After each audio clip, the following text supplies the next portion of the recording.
Hello students.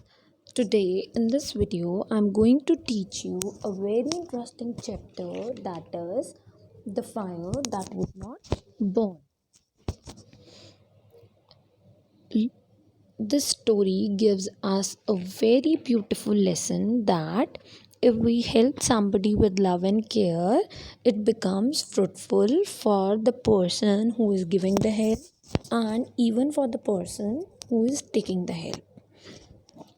Let's start with our chapter. Long, long ago, there was a castle on a big green hill. In the palace, a huge fire burned to keep everyone warm. The fire had burned for years and had never gone out. Kids, let me tell you one thing, that in olden times, the only way people could warm their houses was by having a fire in the house. But in that kingdom, it was deep cold outside. The hill was white with snow.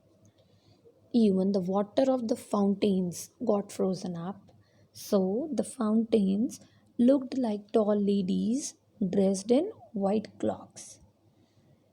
The kitchen fire was the warmest place, so the little prince was in the habit of sitting in front of it every night before going to the bed. Many people thought of various reasons why the fire had gone out. The first reason they thought was it was very cold outside. The second thing they thought is that the fire needed a special kind of fuel to keep it burning again. The third reason the people thought was that the palace folk or the palace people were fighting among themselves. That is why the palace had become a very cold place for any fire to burn. The king, he was very upset.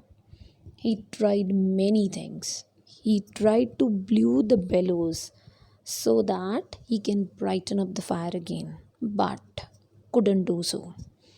The queen, she was worried about her prince, so she wrapped the little prince in a fur coat.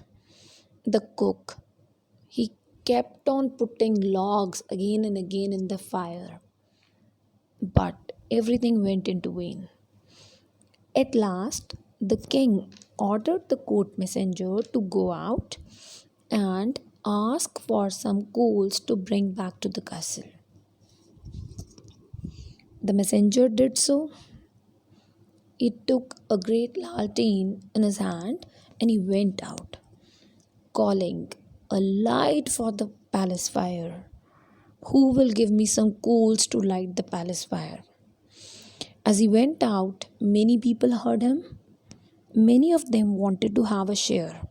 Many of them wanted to help the messenger.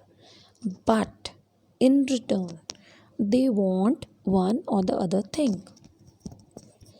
First of all, messenger came across George. He gave coals to the messenger, but in return, he wanted gold pieces. The messenger did so, and when he moved out, he saw that after a few steps, the coals had turned cold and grey. So he threw them and started in search of coals again. Next, he came across to Harry's house. Harry's father was one of the king's guard. When he heard the messenger's call, he opened the door and gave him the coals. And in return, he said that I wanted you to make my father the captain of the guards. The messenger took the coals. He started back to the castle. He had gone a few steps and he was very disappointed to see that the coals had turned to grey ashes. So he threw them again and again started moving further. He was very upset. He was very sad. Why? Because everybody was ready to give the coal, but no one wanted to give them for free. At last, he came across a tiny house which was there on the dull side of the hill. When he knocked the door, a little girl was there.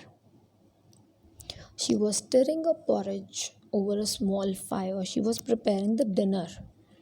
So, she was very kind hearted and she offered him a bowl of warm porridge and told him to sit down and warm himself in front of the fire before he starts his journey again.